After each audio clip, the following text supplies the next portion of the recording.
오늘 국회가 본회의를 열어가지고 국회목 헌법재판관 3명을 선출을 했습니다. 그런데 한덕수 대통령 권한대행이 여야가 합의안을 제출할 때까지 헌법재판관 임명을 보류하겠다고 했거든요. 신인규 대표 어떻게 보셨습니까? 아니 한덕수 권한대행의 논리대로 하면 대통령도 합의제로 뽑아야죠. 그 논리대로 하면. 네. 윤석열을 합의해서 뽑았습니까? 아니 다 민주적 절차를 통해 가지고 선출이 되는 건데 우리 헌법 111조에 헌법재판소 9명으로 구성하게 돼 있습니다. 이게 그 유명한 333 원칙 아닙니까? 그렇죠. 대통령이 3명, 대법원장이 지명하는 3명, 음. 국회가 선출하는 3명 임명하도록 되어 있거든요. 음. 근데 여기에 대해 가지고 한덕수 권한대행의 논리는 본인이 지금 국가 원수로서의 지위는 행사할 수 없기 때문에 임명하지 않겠다라고 지금 국민의힘도 설명하고 있어요. 네. 그러니까 한덕수 권한대행은 합의해 와라. 법에도 없는 걸 지금 요구하고 있는 것이고 국민의힘은 국가 원수가 아닌데 그 임명할 수 없다 이렇게 얘기를 해요. 그럼 반대로 제가 여쭤보죠. 그럼 국가 원수로서의 지위가 없는데 거부권을 왜 씁니까? 그리고 왜 탄핵할 때는 왜 200석 얘기를 왜 하는 거예요? 아니 그럼 총리 기준으로 150석으로 탄핵되는 게 맞는데 그 상황에서 그러니까 본인들이 유리할 때는 대통령이라고 하고 또 불리하면은 대통령 아니라 그러고 완전히 꼴대를 그냥 갖다가 움직이고 있어요. 그러니까요. 예. 근데 어떻게 축구를 합니까? 육상 경기로 치면 트랙을 지우고 있어요 지금 국민의힘이. 이런 난동범들이 어디 있습니까?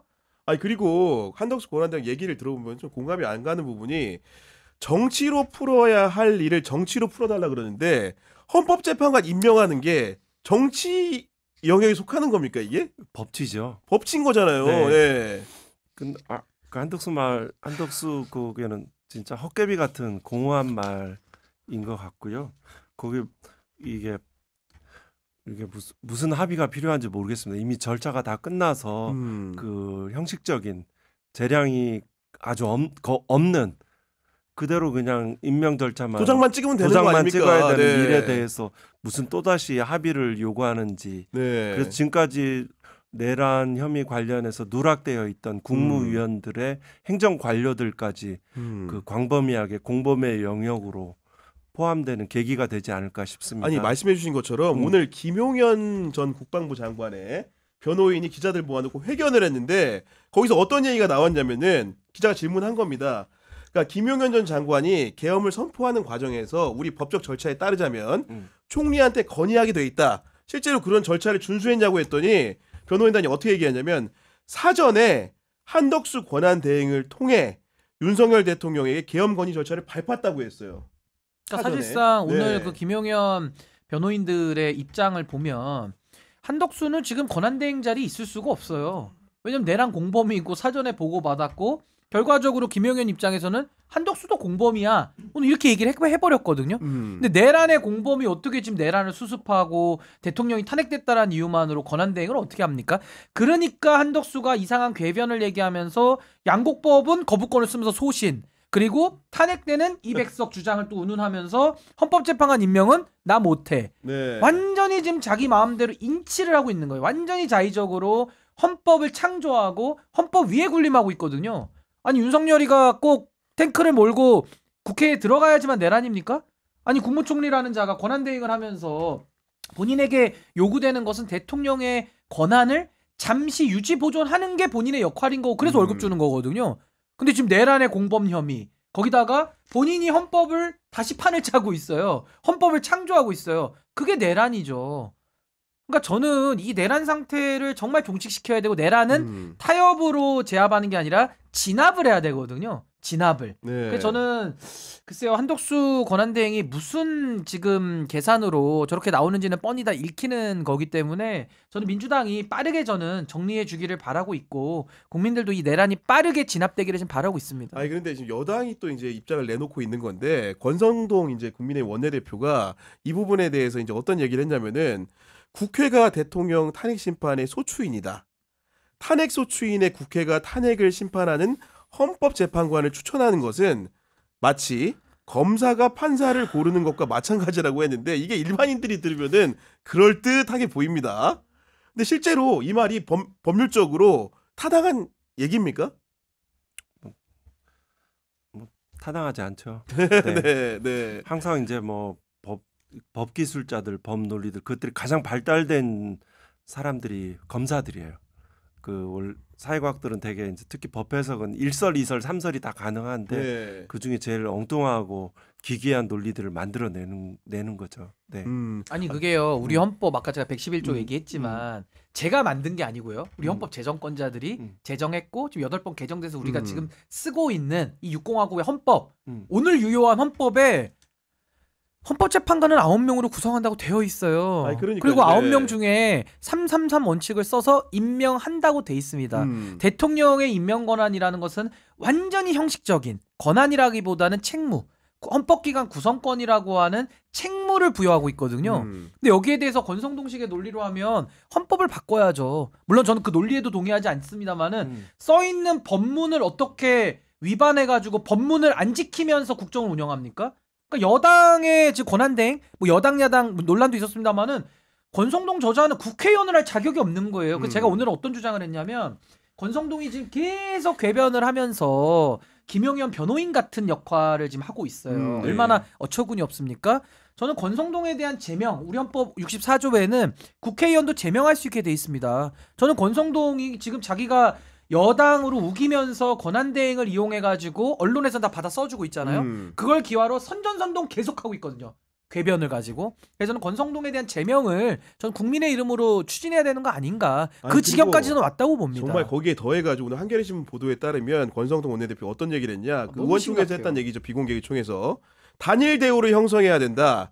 지역 가면 욕도 먹겠지만 내란 사태 두고 하는 얘기입니다. 각오하고 얼굴을 두껍게 다녀야 한다. 이런 얘기 했다는 아니 거예요. 단일 대우가 아니라 내란 대우 아닙니까? 음. 그리고 그 윤상현 의원이 국민들 개돼지 발언 취급한 발언, 그리고 나경원 의원이 개헌 막기 위해서 나온 시민들한테 민주당 지지자라면서 더 씌웠던 이 맥락하고 지금 다 일맥상통하는 거거든요. 그러니까 뭐 권성동, 나경원, 윤상현 다 정치할 자격이 없는 걸 본인 스스로 다 입증하고 있는데 저는 뭐 나경원이나 제 윤상현까지 관심 가질 여력이 없어요. 이 권성동의 지금 해악이 너무 크기 때문에 네. 저는 권성동부터 저는 본보기로 국회가 제명은 이럴 때 하라고 제명권이 있는 거지. 그리고 국회의원 제명에 대해 가지고는요 3분의 2가 제적으로 통과합니다. 법원에 제소도 못해요. 통과로서 끝이에요. 저 권성동 빨리 그 배치 떼야 된다고 봅니다. 아 그럼 그 자리에 가서 일할 사람 많아요. 아니, 제가 볼 그리고 때는. 저희가 이제 계엄을 그 생방송 이 네. 권선동 그 의원이 소추위원이 국회에서 하고 네. 그런데 그 심판하는 위치에 있는 오, 헌법재판도 국회도 하는 게 안 네. 된다고요? 어떻게 그런 주장- 고를 수 예. 있냐 세 명을. 세 명을 왜 국회가 고르냐. 국회가 아니 고르냐. 법에 고르라고 돼 있으니까 고르죠. 헌법에 규정돼 있는데. 그렇죠. 이 헌법재판관의 구성은 헌법에 규정된 네. 것이고요. 그죠? 그리고 이건 다 이제 우리나라 민주공화국이니까 국민들이 그 헌법을 만들고 또 국민들의 대표적인 국회가 그렇게 하도록 된 것이죠. 맞습니다. 네. 일개 무슨 국회의원 검사 출신 국회의원이죠. 이렇게 그런 해석을 어떻게 할 수 있고 그 사람의 목소리가 이렇게 국민들이 이렇게 논쟁을 해야 되는지. 그러니까 그 진짜. 창의적인 법 그래서 해석을 저는 제명해야 된다는 거고 네. 아니 헌법 111조 우리 국민 여러분들께서도 찾아서 읽어보세요. 아니 국가법령 정보센터에 다 나와 있고 헌법은 정말 전 국민이 다 맞습니다. 읽어야 네. 되는 거 아닙니까? 우리 공동체 우리 국가의 근본 규범이잖아요. 법 중에 왕인 거죠 사실은. 네. 우리가 헌법의 지배를 받지 윤석열이 지배받습니까? 아니 저는 권성동 이자는 더 괘씸한 게 차라리 법률가가 아니어서 몰라서 그런 주장한다 그러면 가르치면 돼요. 가르치면 됩니다. 그렇죠. 네. 근데 본인도 법대 나왔어요. 사법고시 붙었어요. 검찰 공무원으로 살았어요. 지금 헌법기관 국회의원 하고 있거든요. 모른다고 생각하지 않으니까 더 화가 나는 겁니다. 알면서 이러면 사악한 거죠. 사악한 거죠. 네. 그러니까 정말 이거는 헌법의 명문으로 써 있는 걸 가지고 문제 제기를 그럼 개헌을 하세요. 개헌을. 지금 무슨 소리 하는 윤석열 피의자도 겁니까? 자기가 임명한 공수처장에서 수사를 받고 있는 거잖아요. 그렇죠. 네. 그런 식의 논리라고 한다면 그렇죠. 네. 그럼 이것도 웃긴 겁니다. 검찰총장도 자기가 임명했죠. 모든 검사들 그러면 다 대통령이 배제하고 임명하거든. 그분들 배제하고 해야 됩니까? 모든 대통령, 그렇죠, 모든 예. 검사는 대통령이 임명하거든요. 그러니까요. 그렇게 따지면은 자기는 어느 수사기관에서도 공정하게 조사받을 수 없다는 얘긴 겁니다. 아니, 그러면 지금 권성동의 이 망언과 궤변이요. 네. 너무 많아가지고 또 언론에서 또 엄청 보도들은 해줘요. 그러니까 이게 정말 국민들한테 미치는 해악이 너무 크고 본질적으로는 윤석열의 내란 수괴, 윤석열의 범행을 자꾸 사후적으로 정당화해주는 겁니다. 그리고 내란을 진압하는 민주공화국의 원칙을 수호하겠다라는 국민들과 또 헌법재판소가 헌법을 수호하는 최후의 보루기관이거든요. 네. 그 노력을 지금 다 방해하고 있어요. 본인이 갖고 있는 그 헌법기관으로서 국회의원으로서의 지위를 악용해서 음. 또 여당으로 주장하는 여당의 원내대표 겸 당대표 권한대행의 지위를 악용해서 이 내란 상황을 더 유지 강화시키고 있단 말입니다. 이거 어떻게 참습니까 이거를? 그러니까 저는 권성동 의원직 제명을 바로 시켜야 될 것 같아요. 이럴 때 제명 안 하면 언제 제명합니까? 아니 그리고 저희가 이제 자꾸 이제 아까도 말씀드렸지만 계엄 상황 자체를 생방송 라이브로 온 국민이 목도를 했잖아요. 그러다 보니까 야 이건 설마 이제 그 뭐 살아 돌아오지 못할 거라는 가정과 전제가 대부분 국민 머릿속에 있을 텐데 윤석열 대통령의 생환을 전제로 한 꼼수들도 난무하고 있는 거. 예를 들면 박지원 의원이 밝혔는데 비상계엄 사태 이후에 윤석열 대통령과 가까운 인사가 기업인이라고 밝혔는데 거국 내각, 그러니까 여야가 공동 정부를 꾸린다는 거죠. 총리직을 제안했다 그랬습니다. 신유미 대표. 그러니까 저는 정말 이게 참 답답한데 지금 내란이 문제잖아요. 내란이라는 아주 비정상적인 헌법 파괴 행위를 윤석열이가 한 겁니다. 내란 일당들이 있어요. 네, 이게 지금 헌법 파괴. 진압이 안 되고 있는 거죠. 근데 저는 개헌론자거든요. 개헌을 하자주의고 개헌은 쉽게 해야 돼 원래. 근데 뭐 독일 같은 경우에는 자주 그렇죠. 하죠. 개헌을 자주 하는 것도 좋은 방법이에요. 근데 지금 보십시오. 헌법이 내란을 일으킨 게 아니라 헌법이 하지 말라고 한 행위를 내란 수계 헌법 파괴자 윤석열이가 갖다 한 거 아닙니까? 그럼 윤석열이를 처벌하고 내란이 수습이 되면 저부터도 개헌하자고 주장할 것 같아요. 그때 가서 논의해도 되지 않습니까? 근데 지금 내란이 한복판인데 이 어수선과 혼란이 있는데 또 혼란을 가중시켜가지고 내란에 정리되는 것을 오히려 방해하고 있다? 그럼 그 개헌 논의는 내란 공범론자들의 논리인 거죠.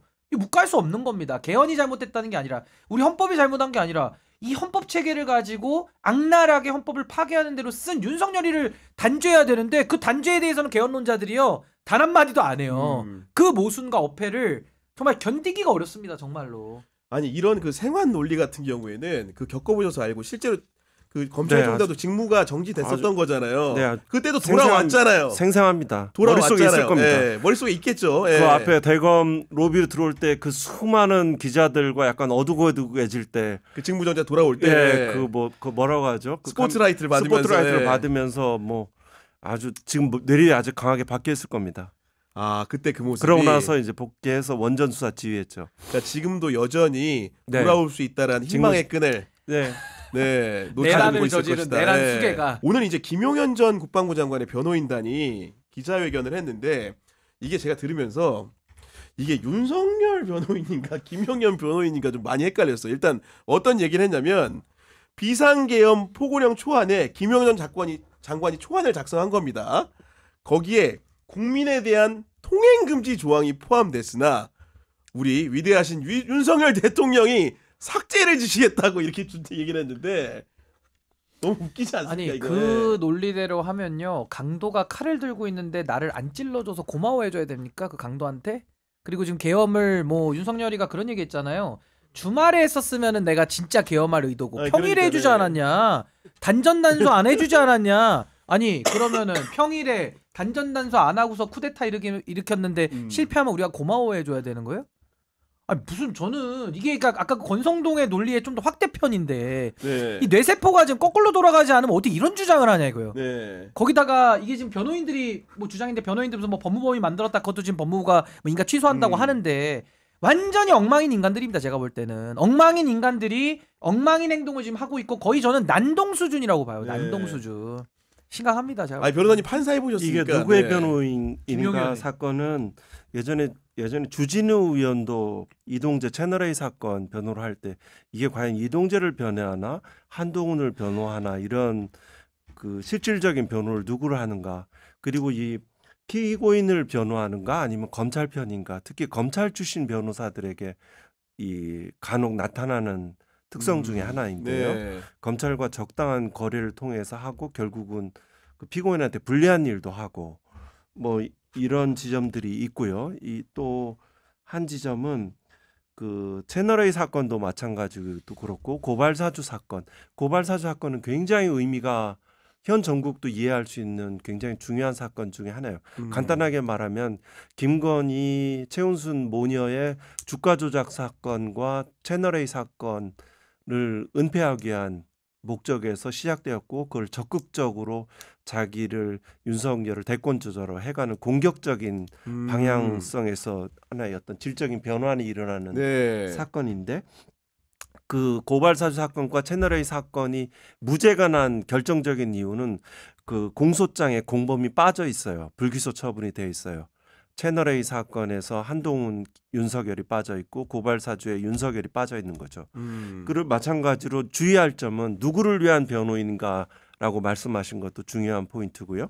그 다음에 이 공범이 빠져 있는 지점들 네. 그리고 의도적으로 증거 능력을 참여권 보장을 안 통하는 방법 등 여러 가지 이유로 해서 증거 능력을 중요한 증거들의 증거 능력을 누락시키는 거라든가 네. 내지는 중요 증거들을 감추고 흐트러 놓는다든가 여러 가지 기술들을 그 발휘할 수 있죠. 네. 왜냐 검찰은 근본적으로 변하지 않았어요. 그리고 이제 판사를 해보셨으니까 네. 느끼시기에 지금 이제 피의자 윤석열이 수사기관의 출석 요구에 불응하고 있는 상황이고 네, 네, 헌재 자료 제출 요구도 응하지 않는 상황인데 네, 우리가 재판관 입장에 생각을 해보면 네. 심증이라는 게 기본적으로 이제 그 당사자의 태도에도 좀 이렇게 영향을 받지 않습니까? 네, 네. 재판관들이 어떻게 느끼고 있을까요 지금쯤에? 예. 이게 이 그냥 뭐 날것으로 말씀드리면 네. 평등하게 사람을 바라보지 않는 것 같아요. 음. 법관들은 사회적 지위와 위치와 세력과 여론에 따라서 보는 판사들도 꽤 있는 것 같아요. 네. 조직 특성상 이 심판자의 지위에서 그냥 이렇게 사회와 동떨어져서 있어서 보게 되는 그것들을 사회가 요구해서 그런지 몰라도 네. 근데 뭐 일반 형사범들이 그렇게 했다 그러면 뭔 체포영장이야 바로 구속영장 발부해 이렇게 나갈 바로 정 구속영장으로 가는 거죠. 왕조로 굉장히 원래는. 네. 지금 지금 윤석열 대통령에 네. 대해서 감형이 무슨 감형이냐 사형이라는 법감정들이 점점 늘어나고 있는 것 중에 하나는 다시는 재발하지 말아야 된다. 민주주의의 소중한 가치를 짓밟은 사람이기 때문에 다시는 재발하지 말아야 된다. 너는 최고 책임자니까 마땅할 책임을 져야 된다. 나는 사형 폐지론자이긴 하지만 너는 사형해야 된다라고 주장할 정도인 네. 사람들이 굉장히 늘어나고 있잖아요. 그렇게 되는 측면과 범행 후에 개전의 정상이 하나도 없다는 거죠. 하나도 반성하지 않는 거죠. 태도가. 네, 네. 태도가 그래서 그런데 이거는 이제 굉장히 높은 지위에 있는 네. 사람이기 때문에 이제 이게 뭐 그렇게 그런 요소들을 아주 투명하게 그런 조건들을 걷어내고 맑은 눈으로 이 사건에 대해서 보지 못할 수도 있겠죠. 그렇지만 이거는 죄질이 안 좋은 거죠. 근데 그 아까 얘기했던 빨갱이 얘기가 딱 적합한 게 결국은 변호인단도 궁지에 몰리니까 뭐라고 얘기했냐? 그럼 니네들 비상경 왜 한 거야? 실질적으로 물어봤더니 오늘 어떻게 답했냐? 선거 관리에 대한 국민적 의혹을 해소하고 우리 사회 곳곳에 암약하는 종북 주사파를 정리해 자유 대한민국을 미래 세대에 물려주기 위함이었다. 이렇게 말합니다. 그러니까 이거 시계를 한 40년을 거꾸로 좀 되감아서 과거로 돌아가자고 아무리 외친다 한들 이미 사회는 너무 많이 발전이 되어 있고 지금 윤석열 이 내란 수계와 이 일당들의 그 지금 이 상황을 인식하고 대처하는 방법 이거에 대해서도 국민들이 너무 이제는 눈살치 풀리는 걸 넘어서서 정말 이제 진절머리가 나잖아요. 그러니까 그래도 뭐 진압해야지 어떡하겠습니까? 국민의 도리를 다 각각의 몫을 우리가 하는 수밖에 없는 건데 저는 이 내란 행위를 자꾸 논쟁의 영역에 올리는 것 자체가 저는 잘못됐다고 생각을 하는 거예요. 그러면 내란을 인정합니다. 한동훈도 인정했어요. 위헌이고 불법이래요. 그럼 내란을 수습해야 되지 않겠습니까? 그럼 제일 수습의 1번이 뭡니까? 뭐 제도 보완 이건 나중에 하더라도 1번이 관련자 처벌 아니에요? 관련자 처벌 없는 내란 수습이 있습니까? 아니 내란 수계를 저 한남동 공간에 놔두고 뜨거운 방에서 사우나하고 있는지 뭐하고 있는지 술 먹고 있는지 모르지만 내란 수계를 놔두고서 어떻게 이게 종식이 돼요? 헌법재판소가 지금 심리하고 있는데 절차 협조도 안 합니다. 반헌법적 인식을 계속 드러내고 있어요. 근데 그 자를 깜빵에 쳐넣지 않고 어떻게 내란이 종식됐다고 볼 수가 있죠? 구속도 안 되고. 그럼 만약에 탄핵이 한 명이라도 정말 이상한 재판관이 하나 있어서 5대1로 만약에 파면이 기각돼서 복귀한다면 그럼 윤석열이가 들어와서 바로 내란 또 하지 않겠어요? 그러니까 저는 지금도 보수 진영에 있는 인사들이 이 상황을 너무 나이브하게 인식하고 이런 겁니다. 이재명이 그럼 대통령 되잖아. 왜 이재명 좋은 일 시켜줘야 돼? 이게 그 윤상현식 논리거든요. 그러니까 이재명 좋은 일 시켜줄 수 없고 정권은 우리가 못 내놔. 아 윤석열이가 잘못했지 내가 잘못한 거야? 난 내란 안 했어. 야, 윤석열이 잘라낼 테니까 이재명한테 정권 줄 수 없으니까 이 정권 지켜야 돼. 그러니까 내란을 동조하고 내란을 은폐하고 내란을 유지시키는 상태로 간단 말이에요. 얼마나 심각합니까 지금. 근데 진짜 그런 게 좀 움직임이 있어요. 그러니까 정리가 더 안 되고 오늘 같은 날 환율이 또 치솟을 수밖에 없죠. 나라가 망국의 길로 가는 겁니다. 그럼 이 책임은 어디서부터 시작해야 될까요? 내란 수계를 정리하고 발본색원하고 뿌랭이를 뽑는 데서부터 시작을 해야 되는데 그건 다 안 하겠다는 겁니다. 너무 참담합니다. 정말 대한민국의 수준이 이렇게 가가지고는 뭐 세계 뭐 10대 경제 대국 뭐 선진국 다 의미가 없고 이거 내란을 바로 처리를 진압을 해야 된다. 저렇게 봅니다. 네. 지금 말씀하신 지점이 우리나라 역대 부패 독재 정권의 최후의 논리, 그 가장 속 깊은 생각인 거죠. 그렇죠. 뿌리에 사회 있는 생각. 곳곳에, 예, 그것들이 이제 드러나는 거죠. 그만큼 위기로 그쪽에 다가갔다는 거죠. 이제 거의 그 속 깊은 데까지 이제 압박감이 가 있다는 거죠. 그 곳곳에 암약하는 종북 세력, 빨갱이 그걸로 남아 있는 거죠. 분단 국가이기 때문에 네. 그게